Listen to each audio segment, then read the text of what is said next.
Narayana block Congress ಅಧ್ಯಕ್ಷ ಆಗಿದ್ದಾರೆ. ಕಲ್ಪಲ್ ಪ್ರಕಾಶ್ ಅವರೇ ದೂರದವರಲ್ಲ, ನಮ್ಮ ಸಹೋದರರಾದಂಥವನು ನಮ್ಮ ಜೊತೆಯಲ್ಲಿರೋರೆ. ಅವ್ರಿಗೆ ಈ ಸಲ ಮಾಡಿ ಏನೋ ಒಂದು ಮಾಡೋಣ ಅಂತೇಳಿ ನಾವು ಕಾಂಗ್ರೆಸ್ ಕಷ್ಟಪಟ್ಟು ಕಟ್ತಾ ಇದ್ದೀವಿ. ಈ ಗುಂಪುಗಾರಿಕೆ ಅನ್ನೋದು ದೊಡ್ಡ ಸಂಸ್ಥೆ. ನಮ್ಮ ಪಕ್ಷ ಗೆಲ್ಲಿಸ್ಬೇಕು ಅಂತೇಳಿ ನಾವು ಇವಾಗ ಮಾಡ್ತಾ ಇರೋದು.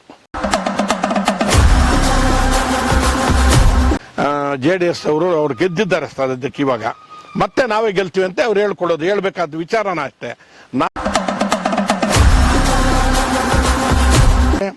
14 ವರ್ಷ ಬ್ಲಾಕ್ ಕಾಂಗ್ರೆಸ್ ಅಧ್ಯಕ್ಷ ಆಗಿದ್ದೆ.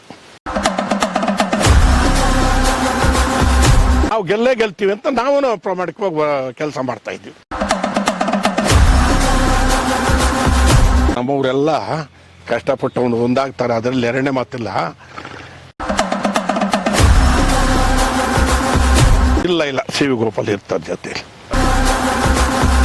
ಅರ್ಥನ ಹೆಬ್ಣೆ ರಾಮನನ್ನು ಕರ್ಕೊಳ್ತೀವಿ, ಬಿಡೋಕ್ಕಾಗಲ್ಲ. ಮುಂದಿನ ಅಭ್ಯರ್ಥಿ ಇವರೇ ಅಂತೇಳಿ ಮಾಡಿದ್ದಾರೆ.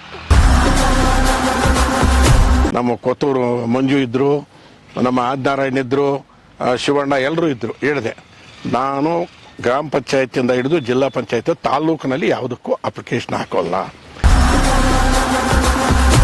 ಏನಾದರೂ ಮೇಲೆ ನಾವು ದುಡಿದಿದ್ದೀವಿ, 50 ವರ್ಷ ದುಡಿದಿದ್ದೀವಿ ಕಾಂಗ್ರೆಸ್ಗೆ. ಏನಾದರೂ ಕೊಟ್ಟರೆ ಮೇಲೆ ಕೊಳ್ಳಿ, ಇಲ್ಲ ಅಂದರೆ ನಾವು ಪಕ್ಷಕ್ಕೆ ದುಡಿಯೋದಕ್ಕೆ ತಯಾರಿದ್ದೇವೆ. ನಾವು ಲೋಕಲ್ ಆಗಿ ಯಾವುದೇ ಆಗಲಿ ತಾಲೂಕಿನಲ್ಲಿ ಅಪ್ಲಿಕೇಶನ್ ಹಾಕೋದಿಲ್ಲ. ಕಲ್ಪಲ್ ಪ್ರಕಾಶನು ಸಹಕಾರ ಕೊಟ್ಟ. ಹಾಯ್, ನಮಸ್ಕಾರ. ಐಡಿಯಾ ನ್ಯೂಸ್ಗೆ ಸ್ವಾಗತ. ವೀಕ್ಷಕರೇ, ಇಂದಿನ ಕಾರ್ಯಕ್ರಮ ಏನು ಅನ್ನೋದನ್ನ ನೋಡೋಣ. ಇವತ್ತು ಕಾಂಗ್ರೆಸ್ನ ರಾಮಲಿಂಗಾರೆಡ್ಡಿ ಅವರು ಕಾಂಗ್ರೆಸ್ ಬಗ್ಗೆ ಒಂದಷ್ಟು ಮಾಹಿತಿ ಹೇಳಿದ್ದಾರೆ. ಇಷ್ಟು ಮಾಹಿತಿ ಏನು?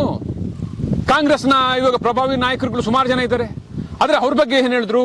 ಮತ್ತೆ ಇವತ್ತು ಮುಳಬಾಗಿಲಿನ ಮುಂಬರುವ ವಿಧಾನಸಭಾ ಚುನಾವಣೆ ಅಭ್ಯರ್ಥಿ ವಿ ಹಾದ್ನಾರಾಯಣ ಅವರು ಇದ್ದಾರೆ, ಅವ್ರ ಬಗ್ಗೆ ಏನ್ ಹೇಳಿದ್ರು? ಅದಾದ ನಂತರ ಕಾಂಗ್ರೆಸ್ನ ಒಳ ಒಪ್ಪಂದ ನಡೀತಾ ಇದೆ, ಕಾಂಗ್ರೆಸ್ನಲ್ಲಿ ಗುಂಪುಗಾರಿಕೆ ಇದೆಯಾ, ಕಾಂಗ್ರೆಸ್ನಲ್ಲಿ ಒಬ್ಬೊಬ್ಬರು ಒಂದೊಂದು ತರ ಮಾತಾಡ್ತಾ ಇದ್ದಾರೆ, ಇವೆಲ್ಲವೂ ಕೂಡ ಒಂದಾಗುತ್ತೆ. ಎಲ್ಲೋ ಒಂದ್ ಕಡೆ ಕಾಂಗ್ರೆಸ್ ಯಾವುದೇ ಗುಂಪುಗಾರಿಕೆ ಇಲ್ಲ, ಎಲ್ಲರೂ ಒಂದಾಗ್ತೀವಿ, ಮುಂಬರುವ ಚುನಾವಣೆಯಲ್ಲಿ ನಾವು ಫೇಸ್ ಮಾಡ್ತೀವಿ, ಗೆಲ್ತೀವಿ. ಅಷ್ಟೇ ಅಲ್ಲ, ನನಗೇನಾದ್ರೂ ಪಕ್ಷ ಗುರುತಿಸಿ ಏನಾದ್ರೂ ಒಂದು ದೊಡ್ಡ ಹುದ್ದೆ ಕೊಟ್ರೆ ಅದನ್ನು ಕೂಡ ನಿಭಾಯಿಸ್ತೀನಿ ಅಂತ ಹೇಳಿದ್ದಾರೆ. ಇಷ್ಟಕ್ಕೂ ಆ ಹುದ್ದೆ ಏನು? ರಾಮಲಿಂಗಾರೆಡ್ಡಿ ಅವರು ಈ ಮಾತು ಹೇಳಿದ್ಯಾಕೆ? ನಾನು ಪಕ್ಷಕ್ಕೆ ಸುಮಾರು ವರ್ಷಗಳಿಂದ ಸೇವೆ ಮಾಡಿದ್ದೀನಿ, ಸುಮಾರು ದೊಡ್ಡ ದೊಡ್ಡ ಹುದ್ದೆಗಳಲ್ಲಿ ನಿಭಾಯಿಸಿ ಬಂದಿದ್ದೀನಿ, ನಾನು ಜನರಿಗೆ ಸಹಾಯ ಮಾಡಿದ್ದೀನಿ, ನನ್ನದೇ ಆದಂತಹ ಒಂದು ಜನ ತಾಲೂಕಿನಲ್ಲಿ ಸುಮಾರು ಹಳ್ಳಿಯಲ್ಲಿ ಕೂಡ ಇದ್ದಾರೆ.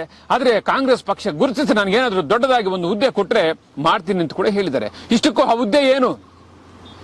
ಇವತ್ತು ರಾಮಲಿಂಗಾರೆಡ್ಡಿ ಅವರು ದೊಡ್ಡ ಹುದ್ದೆ ಕೊಡ್ತೀನಿ ಅಂತ ಮಾಡಿದ್ರು. ಯಾವ್ದು ದೊಡ್ಡ ಹುದ್ದೆ? ಮುಂಬರುವ ಏನಾದರೂ ದಿನಗಳಲ್ಲಿ MLC ಟಿಕೆಟ್ ಕೊಟ್ಟರೆ ನಾನು ಮಾಡ್ತೀನಿ ಅಂತ ಹೇಳಿ ಇವತ್ತು ರಾಮಲಿಂಗಾರೆಡ್ಡಿ ಅವರು ಹೇಳಿದ್ದಾರೆ. ಬನ್ನಿ, ಇಷ್ಟಕ್ಕೂ ರಾಮಲಿಂಗಾರೆಡ್ಡಿ ಅವರು ಹೇಳಿರ್ತಕ್ಕಂಥ ಸಂಪೂರ್ಣವಾದಂತಹ ಮಾಹಿತಿಯನ್ನ ನಮ್ಮ ಚಾನಲ್ ಅಲ್ಲಿ ನೀವು ನೋಡೋಣ.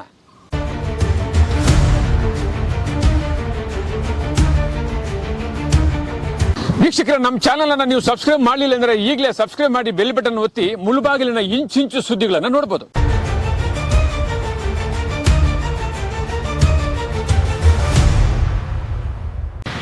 ಸರ್, ತಾವು ಸುಮಾರು ವರ್ಷಗಳಿಂದ ಕಾಂಗ್ರೆಸ್ನಲ್ಲಿ ಸೇವೆ ಮಾಡ್ಕೊಂಡು ಬರ್ತಾ ಇದ್ದೀರಾ. KH ಮುನಿಯಪ್ಪನವರ ರಾಜಕೀಯ ಇತಿಹಾಸದಲ್ಲಿ 8 ಬಾರಿ ನಿಮ್ಮನ್ನ ಒಂದು ಮುಖಂಡರಾಗಿ ಮಾಡ್ಕೊಂಡು ಬಂದ್ರು. ಅವತ್ತಿನ ರಾಜಕೀಯದಲ್ಲಿ ತಾವು ಮೊದಲನೇ ಸ್ಥಾನದಲ್ಲಿ ಇದ್ರಿ. ಸೊ 8 ಬಾರಿ ಕೂಡ. ಆದ್ರೆ ಇತ್ತೀಚೆಗೆ ಎಲ್ಲೋ ಒಂದ್ ಕಡೆ ಮುಳಬಾಗಿಲು ಕಾಂಗ್ರೆಸ್ನಲ್ಲಿ ನಿಮ್ಮನ್ನ ಗುರುಸೋದು ಸ್ವಲ್ಪ ಕಡಿಮೆ ಆಗಿದೆ. ನಿಮ್ಗೆ ಏನಾದ್ರು ಒಂದು ಪದವಿ ಕೊಡ್ತಾರ ಅನ್ನೋದು ಕೆಲವು ಮುಖಂಡರ ಒಂದು ಮಾತಾಗಿದೆ. ಸೊ ಕೆಲವರು ಮುಖಂಡರು ಚರ್ಚೆ ಮಾಡ್ಕೊಂಡಿರ್ಬೋದು, ಹಾಗೇನು ಇಲ್ಲ. KH ಮುನಿಯಪ್ಪನವರಿಗೆ ಸನ್ಮಾನ KH ಮುನಿಯಪ್ಪನವರಿಗೆ 8 ಸಲ. ಫಸ್ಟ್ ಸಲ ಬಂದ ತಕ್ಷಣ ನಮ್ಮ ಚೌಡೇಗೌಡರು ಕರ್ಕೊಂಡು ಬಂದಿದ್ದು, ನಮ್ಮ ಸನ್ಮಾನ KH ಮುನಿಯಪ್ಪನವ್ರನ್ನ ಕರ್ಕೊಂಡು ಬಂದು, ಅವಾಗ ರಾಹುಲ್ ಗಾಂಧಿ ರಾಜೀವ್ ಗಾಂಧಿ ತೀರೋದ್ರು ಪಾಪ ತಮಿಳ್ನಾಡಲ್ಲಿ ಪೆರಂಬೂದ್ರಲ್ಲಿ. ಆ ಹೊತ್ತಿನಲ್ಲಿ ಇಲ್ಲಿ ತಿಥಿ ಮಾಡಿ KH ಮುನಿಯಪ್ಪಗೆ ಬೇಕಾದಷ್ಟು KGF ನಾವು ಫ್ಲೆಕ್ಸಿಗಳು ಹಾಕ್ಸಿ ಇದೆಲ್ಲ ಮೆಚ್ಚಿ ಪಾಂಪ್ಲೆಟ್ಗಳೆಲ್ಲ ಮಾಡಿ ಗೆಲ್ಸಿದ್ದೀವಿ. 8 ಸಲ ಕೂಡ ಆತನಿಗೆ ಕೆಲಸ ಮಾಡಿದ್ದೀನಿ. 9ನೇ ಸಲ ದೇವನಹಳ್ಳಿಯಲ್ಲಿ ಕೂಡ ಹೋಗಿ ಕೆಲಸ ಮಾಡಿದ್ವಿ. 15 ದಿವಸ ದೇವನಹಳ್ಳಿ KH ಮುನಿಯಪ್ಪನಿಗೂ ಇದುವರೆಗೂ ಕೂಡ ನಾವು ಕಷ್ಟಪಟ್ಟಿರೋದು. ಅದರಿಂದ 2ನೇ ಮಾತಲ್ಲ ಕಷ್ಟಪಟ್ಟಿದ್ದೆ. ನಮ್ಮ ಸಕ್ರಿಯವಾಗಿ ನಾನು ಉತ್ತಮವಾಗಿ ಎಲ್ಲ ಹಳ್ಳಿಗಳಲ್ಲಿ ಕೂಡ ನನಗೆ ಪ್ರತಿಯೊಂದು ಹಳ್ಳಿಯಲ್ಲಿ ಕೂಡ ಒಂದು 20 ಜನ ನನ್ನ ಜ್ಞಾಪಕ ಇದ್ದಾರೆ. ಹೆಸರಿಟ್ಟು ಕೂಗ್ತೀನಿ ನಾನು. 5-6 ಫೋನ್ ನಂಬರ್ ಇದೆ ನನ್ನ ಹತ್ರ. ಅದರಲ್ಲಿ ಎರಡನೇ ಮಾತಿಲ್ಲ. ಎಲ್ರಿಗೂ ನಾನು ಬಂದಾಗದಿಂದ ನನ್ನ ಹತ್ರ ಯಾರೇ ಬರಲಿ, ಯಾವುದಕ್ಕೆ ಆಗಲಿ, ಮದುವೆ ಆಗಲಿ, ಯಾರಾದ್ರೂ ತೀರೋಗಾಗಲಿ, ಒಂದು ಗೃಹಪ್ರವೇಶ ಆಗಲಿ, ನಾನು ತಪ್ಪಿಸ್ಕೊಂಡಿಲ್ಲ. ಎಲ್ಲ ನಮ್ಮ ಕಾಂಗ್ರೆಸ್ ಕಾರ್ಯಕರ್ತರಿಗೆ ಹೋಗಿದ್ದೀನಿ, ನಾನು ಮಾಡಿದ್ದೀನಿ. ಅದರಲ್ಲಿ ಎರಡನೇ ಮಾತಿಲ್ಲ. ಆಮೇಲೆ 14 ವರ್ಷ ಬ್ಲಾಕ್ ಕಾಂಗ್ರೆಸ್ ಅಧ್ಯಕ್ಷ ಆಗಿದ್ದೆ. 14 ವರ್ಷ ನಾನು ಸಕ್ರಿಯಾಗಿ ಪ್ರಾಂಪ್ಟಾಗಿ ಮಾಡಿದ್ದೀನಿ. ನನ್ನ ಅವಧಿಯಲ್ಲಿ ಗೆಲ್ಸಿದ್ದೀನಿ. ಇವಾಗ ನಿಮ್ಗೆ ಗೊತ್ತಿದೆ ಸನ್ಮಾನ ಇವರು ಅಂಬರೀಷ್ನ ಗೆಲ್ಲಿಸಿದ್ದು ನನ್ನ ಅಧ್ಯಕ್ಷತೆಯಲ್ಲಿ. ಆಮೇಲೆ ಕೊತ್ತೂರು ಮಂಜುವನ್ನ ತಂದು ಕೊತ್ತೂರು ಮಂಜುವನ್ನು ಗೆಲ್ಲಿಸಿದ್ದೀವಿ. ಯಜಮಾನಪ್ಪನು 8 ಸಲ ಮಾಡಿದ್ದೀವಿ. ಆಮೇಲೆ ಇವಾಗ ಏನೇ ಆಗಲಿ ಪಾಪ ಮೊನ್ನೆ ಸೋತೋದ್ರು, ದುರಾದೃಷ್ಟ ವಶತ್ತು ಆದಿನಾರಾಯಣ್ ಬಂದಿದ್ದಾರೆ. ಅವ್ರಿಗೆ ಈ ಸಲ ಮಾಡಿ ಏನೋ ಒಂದು ಮಾಡೋಣ ಅಂತೇಳಿ ನಾವು ಕಾಂಗ್ರೆಸ್ ಕಷ್ಟಪಟ್ಟು ಕಟ್ತಾ ಇದ್ದೀವಿ. ನೀಲಕಂಠೇಗೌಡರು ಹೋದ್ಮೇಲೆ ಕಾಂಗ್ರೆಸ್ ನಲ್ಲಿ ಒಬ್ಬ ಸರಿಯಾದ ಮುಖಂಡ ಇಲ್ಲ ಅಂತ ಹೇಳ್ತಿದ್ದಿಲ್ಲ. ನೀಲಕಂಠೇಗೌಡರು ನಮ್ಮ ಸಹೋದರನಂಗೆ, ನಮ್ಮ ತಮ್ಮನಿಗೂ ನಮ್ಮ ಮಕ್ಕಳಿಗನ್ನ ಹೆಚ್ಚಾಗಿ ಬೆಳೆಸಿದ್ದೀನಿ. ನೀಲಕಂಠೇಗೌಡರು ಚೆನ್ನಾಗಿ ಬೆಳ್ಕೊಂಡು ಬಂದ, ಅದರಲ್ಲಿ ಎರಡನೇ ಮಾತಿಲ್ಲ. ಒಳ್ಳೆ ಅಧಿಕಾರಿಗಳು ಕೇಳಿದ್ದೆಲ್ಲ ಕೊಟ್ಟು ಎಲ್ಲ ಇದ್ರು. ಅವಾಗಿದೆ ಈ ಗುಂಪುಗಾರಿಕೆ ಅನ್ನೋದು ದೊಡ್ಡ ಸಂಸ್ಥೆ. ಹೈಕಮಾಂಡ್ವರೆಗೂ ಇರುತ್ತೆ, ಡೆಲ್ಲಿವರೆಗಿಲ್ಲ. ಇವಾಗ ಯಾವ ಪಕ್ಷದಲ್ಲಿಲ್ಲ? ನಮ್ಮ ಪಕ್ಷದಲ್ಲಿ ಏನು ಅಷ್ಟು ಹೇಳ್ಕೊಡೋಷ್ಟು ಗುಂಪುಗಾರಿಕೆ ಏನಿಲ್ಲ. ಎಲ್ಲ ಒಂದು ಕೆಲಸ ಮಾಡ್ತಾ ಇದ್ದಾರೆ, ಅದರಲ್ಲಿ ಎರಡನೇ ಮಾತೇನಿಲ್ಲ. ತಾಲೂಕು ಸೊಸೈಟಿ ಆಗಿದೆ, ಚೆನ್ನಾಗಿ ನಡೆಸ್ತೀವಿ, ಗೆಲ್ಲಿಸ್ತೀವಿ, ಆಗತ್ತೆ, ಅದೇನು ತೊಂದರೆ ಇಲ್ಲ. ತಾಲೂಕು ಗ್ರಾಮ ಪಂಚಾಯಿತಿಯಿಂದ ಹಿಡಿದು ತಾಲೂಕ್ ಪಂಚಾಯಿತಿಯಿಂದ ಹಿಡಿದು ಜಿಲ್ಲಾ ಪಂಚಾಯಿತಿವರೆಗೂ ಕೂಡ ಲೋಕಲ್ ಚುನಾವಣೆ, ಆಮೇಲೆ ನಗರಸಭೆ ಎಲ್ಲ ಇದೆ. ಪ್ರಾಮಾಣಿಕವಾಗಿ ಕಷ್ಟಪಟ್ಟು ಅದೆಲ್ಲ ಗೆಲ್ಸೋದಕ್ಕೆ ಏರ್ಪಾಟ್ ಮಾಡ್ತೀವಿ. ವಿಧಾನಸಭಾ ಚುನಾವಣೆ ಇನ್ನೇನು 2 ವರ್ಷಗಳಿದೆ. ಈ ಬಾರಿ ತಾಲೂಕಿನಲ್ಲಿ ಯಾವ ಪಕ್ಷ ಚುಕ್ಕಾಣಿ ಹಿಡಿಬೋದು ಸರ್? ವಿಧಾನಸಭೆ ಇನ್ನೂ 2 ವರ್ಷ ಇದೆ. ನಮ್ಮ ಪಕ್ಷ ಗೆಲ್ಸ್ಬೇಕು ಅಂತೇಳಿ ನಾವು ಇವಾಗ ಮಾಡ್ತಾ ಇರೋದು. ನಾವು ಕೆಲಸ ಜೆಡಿಎಸ್ ಮತ್ತೆ ಮುಳುಬಾಗ್ಲಲ್ಲಿ ಬರುತ್ತೆ ಅಂತ ಹೇಳಿ ಜೆಡಿಎಸ್ ನ ಕೆಲವು ಹೇಳ್ತಿದ್ದಾರೆ. ಈ ರೀತಿ ಆಗ್ಬೋದಾ? ಇವಾಗ ಎಲ್ರೂ ಹೇಳ್ಕೊಡ್ತಾರೆ. ಇವಾಗ ಬಿಜೆಪಿ ಅವರು ಕೂಡ ಕ್ಯಾಂಡಿಡೇಟ್ ಆಗಿ ನಾವು ಗೆಲ್ತೀವಿ ಅಂತಾರೆ. JDS ಅವ್ರು ಗೆದ್ದಿದ್ದಾರೆ ಸದ್ಯಕ್ಕೆ. ಇವಾಗ ಮತ್ತೆ ನಾವೇ ಗೆಲ್ತೀವಿ ಅಂತ ಅವ್ರು ಹೇಳ್ಕೊಡೋದು, ಹೇಳ್ಬೇಕಾದ ವಿಚಾರನ ಅಷ್ಟೇ. ನಾವು ಗೆಲ್ತೀವಿ ಅಂತ ನಾವು ಪ್ರಾಮಾಣಿಕವಾಗಿ ಕೆಲಸ ಮಾಡ್ತಾ ಇದ್ವಿ. ಅದೇನು ಎಣ್ಣೆ ಮಾತಿಲ್ಲ. ನಾವು ಹೇಳ್ಬೋದು, ಜನ ತೀರ್ಪು ಕೊಡ್ತಾರಲ್ಲ. ಏನೋ ಆದಿನಾರಾಯಣ್ ಚಾರಿಟೇಬಲ್ ನಲ್ಲಿ ಆತ್ಮ ಮಾಡ್ತಾ ಇದ್ದಾನೆ. ಕಾಂಗ್ರೆಸ್ ಉತ್ತಮವಾದ ಫಲಿತಾಂಶ ಬರುತ್ತೆ, ಉತ್ತಮವಾದ ವಾತಾವರಣ ಇದೆ ಅಂತ ನನ್ನ ಭಾವನೆ ಇದೆ. ಕಾಂಗ್ರೆಸ್ ನಲ್ಲಿ ಹಳಬರು ಕೆಲವು ನಾಯಕರೆಲ್ಲ ದೂರ ಇದ್ದಾರೆ. ಎಲ್ಲೋ ಒಂದ್ ಕಡೆ ವೇದಿಕೆಗಳು ಕಾಣಿಸ್ತಾ ಇಲ್ಲ. ಇಲ್ಲ, ಎಲ್ಲರೂ ಬರ್ತಾ ಇದ್ದಾರೆ. ರಾಮಣ್ಣ ಆಗಿರ್ಬೋದು, ಸಿದ್ದನಹಳ್ಳಿ ಶೇಖರ್ ಆಗಿರ್ಬೋದು, ಸುಮಾರು ಜನ ಇವರೆಲ್ಲ ಬೇರೆ ಕಡೆನೇ ಇದ್ದಾರೆ. ಇಲ್ಲ, ಸಿದ್ದನಹಳ್ಳಿ ಏನಾದ್ರು ಒಂದಾಗ್ತಾರ ಸರ್? ಎಲ್ಲ ಒಂದಾಗ್ತಾರೆ. ನಮ್ಮವರೆಲ್ಲ ಕಷ್ಟಪಟ್ಟು ಒಂದಾಗ್ತಾರೆ, ಅದರಲ್ಲಿ ಎರಡನೇ ಮಾತಿಲ್ಲ. ಸಿದ್ದನಹಳ್ಳಿ ಶೇಖರನು ಸರಿ ಹೋಗ್ತಾರೆ. ಅವರೇನೋ ಕೋಪ ಪಟ್ಕೊಂಡು ಆ ಕಡೆ ಈ ಕಡೆ ಏನೋ CPM ಅಂತ ಇದ್ದಾರಂತೆ ಗೊತ್ತಾಯ್ತು. ನನಗೆ ಇನ್ನೂ ಡೀಟೇಲ್ಸ್ ಆಗಿ ಗೊತ್ತಿಲ್ಲ. ಸೇರಿದ್ರೆ ಇನ್ನು ಆಯ್ತು, ಅವ್ರು CPM ಹೋದಂಗೆ ಆಯ್ತು. ನಾವೇನ್ ಮಾಡಕ್ಕಾಗಲ್ಲ. CPM ಹೋದಂಗೆ ಆಯ್ತು, ನಾವೇನ್ ಮಾಡಕ್ಕಲ್ಲ. ಕಾಂಗ್ರೆಸ್ ಬಿಟ್ಟಿದ್ದಾರೆ. ಅದೇಂತ ಗೋಪಾಲ್ ಕೂಡ ಕೆಲವು ವೇದಿಕೆಯಲ್ಲಿ ಕಾಣ್ತಾ ಇಲ್ಲ. ಅವರೆಲ್ಲ ಹಳುಬರ ಜೊತೆಲಿ ಇಲ್ಲ, CV ಗೋಪಾಲ್ ಇರ್ತಾರೆ ಜೊತೆಲಿ. ಮತ್ತೆ ಎಬ್ನಿ ರಾಮಣ್ಣ ಕೂಡ ಕಾಣ್ತಾ ಇಲ್ಲ. ಬರ್ತಾನೆ ಎಬ್ನಿ ರಾಮಣ್ಣನು ಕರ್ಕೊಳ್ತೀವಿ, ಬಿಡೋಕ್ಕಾಗಲ್ಲ. ಆದಿನಾರಾಯಣ್ ಬ್ಲಾಕ್ ಕಾಂಗ್ರೆಸ್ ಅಧ್ಯಕ್ಷ ಆಗಿದ್ದಾರೆ. ಅಧ್ಯಕ್ಷನಿಗೆ ಏನಕ್ಕೋಸ್ಕರ ಮಾಡಿದ್ದಾರೆ? DK ಶಿವಕುಮಾರ್ ಅವರು, ಕೊತ್ತೂರು ಮಂಜು ಇವರೆಲ್ಲ ಸೇರಿ ಏನಕ್ಕೆ ಮಾಡಿದ್ದಾರೆ ಹೇಳು? ಕೊತ್ತೂರು ಮಂಜುನು DK ಶಿವಕುಮಾರ್ ಅವರು ಮುಂದಿನ ಅಭ್ಯರ್ಥಿ ಇವರೇ ಅಂತೇಳಿ ಮಾಡಿದ್ದಾರೆ. ಅವರೇ ಕಾಂಗ್ರೆಸ್ ಅಭ್ಯರ್ಥಿ ಆಗ್ತಾರೆ ಅಂತ ಅವ್ರನ್ನೇ ಬ್ಲಾಕ್ ಅಧ್ಯಕ್ಷ ಮಾಡಿದ್ದಾರೆ. ಅವರೇ ಹೆಚ್ಚು ಕಡಿಮೆ ಎಲ್ಲ ನೋಡ್ತಾ ಇದ್ದಾರೆ ಪಕ್ಷದ ದೃಷ್ಟಿಯಿಂದ.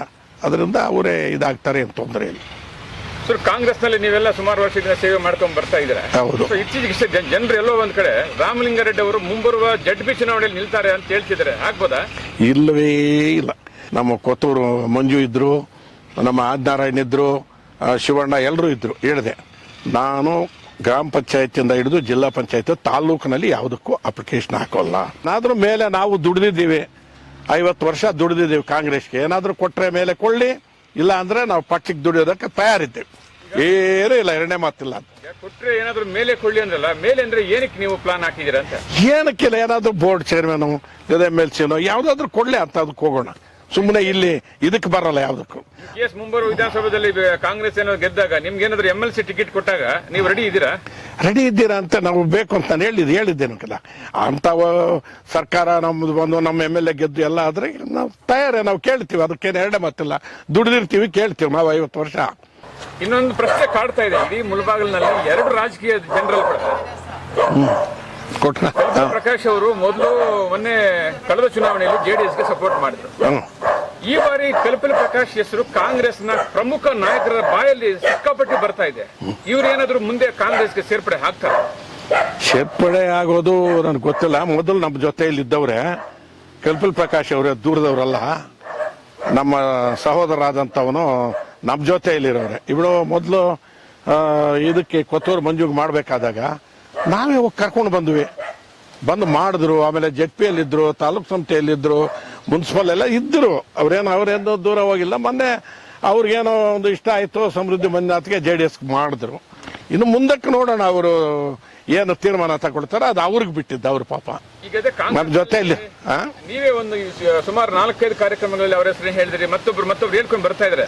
ಹಂಗಾರೆ ಎಲ್ಲೋ ಒಂದ್ರಿ ಎಲ್ಲರೂ ಅಲ್ಲ ಒಂದಲ್ಲ. ನಾನು ಹೇಳಿರೋದ್ರ ಅರ್ಥ ಇದೆ, ಚೆನ್ನಾಗಿ ತಿಳ್ಕೊಳ್ಳಿ. ನಮ್ಮ ತಾಲೂಕ್ TAPSMS ನಲ್ಲಿ JDSನವರು ಸಹಕಾರ ಕೊಟ್ಟರು, ಕಲ್ಪಲ್ ಪ್ರಕಾಶನು ಸಹಕಾರ ಕೊಟ್ಟ. ಅವರು ಹಾಕಿದ್ರು, ಅವ್ರನ್ನೆಲ್ಲ ತೆಗೆಸಿ ನಮ್ಗೆ ಅನುವು ಮಾಡಿಕೊಟ್ರು. ಇಲ್ಲಾಂದ್ರೆ ಇನ್ನು ಏನಂದ್ರೆ ಸೊಸೈಟಿಗಳಿಂದ ಬಂದಿದ್ದ 5 ಜನನು ಅವ್ರಿಗಿಲ್ಲ, JDSಗಿಲ್ಲ. ಅದು 5 ಪ್ಯೂರ್ಲಿ ಮೊಹಮ್ಮದಿದ್ದು ಕಾಂಗ್ರೆಸ್ನವರು. ಅದು 5 ಇನಾನಮಸ್ ಆಯಿತು. ಇನ್ನು ಮಿಕ್ಕಿದ್ದು 8 ಸೀಟ್ಗೆ ಚುನಾವಣೆ ಇತ್ತು. ಚುನಾವಣೆಯಲ್ಲಿ ಇವರು ಹಾಕಿದ್ರು, ಅವರು ಹಾಕಿದ್ರು. ಆ 8ರಲ್ಲಿ 2 ಅವ್ರಿಗೆ ಬಿಟ್ಕೊಟ್ಟು 6 ನಮಗೆ ಸಹಕಾರ ಕೊಟ್ಟರು. 6, 1, 5, 11 ಆಯ್ತು. ಇನ್ನು ನಾಮಿನೇಷನ್ ಒಂದು 12 ಅಫಿಷಿಯಲ್ ಒಟ್ಟಿದೆ. ಅದೇನು ತೊಂದರೆ ಇಲ್ಲ, ಹಾಗೆ ಸಹಕರಿಸಿದ್ದಾರೆ ಅವರು. ಈಗ ಜನ ಏನಂತ ಇದ್ರಂದ್ರೆ, ಎಲ್ಲೋ ಒಂದ್ ಕಡೆ ಮುಂಬರುವ ಚುನಾವಣೆಯಲ್ಲಿ ಕಾಂಗ್ರೆಸ್ನವರು ಕಲ್ಪಲ್ ಪ್ರಕಾಶ್ ಅವ್ರ ಜೊತೆ ಇಟ್ಕೊಂಡು ಚುನಾವಣೆ ಮಾಡ್ತಾರೆ ಅಂತ ಅಂತಿದ್ದಾರೆ. ಇಲ್ಲ, ಅವ್ರು ಸಹಕರಿಸಿದ ನಾವು ಜೊತೆಯಲ್ಲಿ ಇಟ್ಕೊಡ್ತೀವಿ. ಅದಕ್ಕೇನಂತೆ ಅವರು ನಿಮ್ ಜೊತೆಗೆ ಅಲ್ಲ, ಜೊತೆಗೆ ಅಂತಲ್ಲ, ಬಂದ್ರೆ ಜೊತೆಯಲ್ಲಿ. ಅರ್ಥ ಆಯ್ತಾ? ಬಂದ್ರೆ ಜೊತೆಯಲ್ಲಿ ಇಟ್ಕೊಡ್ತೀವಿ, ಜೊತೆಯಲ್ಲಿ. ಅದ್ರಲ್ಲಿ 2 ಮಾತಿಲ್ಲ. ಇಂತಹ ವಿಡಿಯೋಗಳು ನೋಡಬೇಕಾದ್ರೆ ಐಡಿಯಾ ನ್ಯೂಸ್ ಅನ್ನ ಸಬ್ಸ್ಕ್ರೈಬ್ ಮಾಡಿ, ಶೇರ್ ಮಾಡಿ, ಲೈಕ್ ಮಾಡಿ. ಕ್ಯಾಮರಾಮನ್ ಗೌತಮ್ ಜೊತೆ ಐಡಿಯಾ ಮಂಜು, ಐಡಿಯಾ ನ್ಯೂಸ್ ಮುಳಬಾಗಿಲು.